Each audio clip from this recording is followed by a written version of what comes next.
Good morning. আজকে আমরা Vidyasagar science অলিম্পিয়াডের জন্য আরও একটি অঙ্ক করব। যে অঙ্কটি করব সেটি স্ক্রিনে দেখা যাচ্ছে। এটি বিদ্যাসাগর সায়েন্স অলিম্পিয়াডের ওয়েবসাইটে মডেল কোশ্চেন 3 এই প্রশ্নপত্রে 11 দাগে আছে। মনে করো y ইকুয়াল টু ক্ষুদ্রতর of x plus 2 3 minus x, অর্থাৎ y equal to x plus 2 এবং 3 মাইনাস এক্স এই দুটোর মধ্যে ক্ষুদ্রতরটি। তাহলে 0 less than equal to x less than equal to 1 হলে y এর সর্বোচ্চ মান নির্ণয় করো। অঙ্কটি খুব সহজ বলে আমার মনে হয়েছে, কিন্তু অঙ্কটি দেখতে খুব কঠিন। এই অঙ্কটি আমরা খাতায় করব। অঙ্কটি খাতায় লিখে নিয়েছি। এখানে এক্স এর মান হচ্ছে 0 থেকে 1 এর মধ্যে, 0 এবং 1 দুটোই হতে পারে।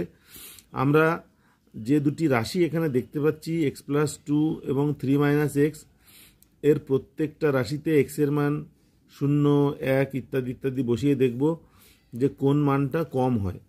তাহলে যখন এক্স ইকুয়াল টু 0 তখন এক্স প্লাস 2 এর মান হচ্ছে 0 প্লাস 2 মানে 2, আর 3 মাইনাস এক্স তার মান হচ্ছে 3 মাইনাস 0 ইকুয়াল টু 3। তাহলে এই দুটির মধ্যে ক্ষুদ্রতম হচ্ছে 2। আর একটা মান বসিয়ে দেখতে হবে, ইফ এক্স ইকুয়াল টু 1, সেক্ষেত্রে 1 প্লাস 2 ইকুয়াল টু 3 আর 3 মাইনাস 1 ইকুয়াল টু 2। তাহলে এক্স এর মান 0 ধরলেও 2 এবং 3 এর মধ্যে সর্বনিম্ন হচ্ছে 2। এক্স এর মান 1 ধরলে 2 এবং 3 এর মধ্যে সর্বনিম্ন হচ্ছে 2। তাহলে সর্বনিম্ন মানটি আমরা পেলাম 2। y এর সর্বনিম্ন মান 2, যেটি মিনিমাম। আরেকটি অপশান আছে, সেক্ষেত্রে আমরা মান বার করে দেখব যে এক্স প্লাস 2 এবং 3 মাইনাস এক্স এরা যদি সমান করি তাহলে এক্স এর আরেকটি মান পাবো। সেক্ষেত্রে দেখতে হবে যে তার মান কত হয়। X plus 2 equal to 3 minus x যদি আমরা লিখি, তাহলে x plus x equal to 3 minus 2, তার মানে 2x equal to 1, x equal to half. তাহলে x ইকুয়াল টু হাফ হলে এই দুটি রাশির মান সমান হবে। যদি x এর মান হাফ বসাই তাহলে y এর মান কত হবে সেটা বার করি। y হচ্ছে x প্লাস 2 এবং 3 মাইনাস এক্স এর মধ্যে সর্বনিম্নটি। তাহলে y equal to x plus 2, এক্ষেত্রে যদি হাফ বসাই, হাফ প্লাস 2 মানে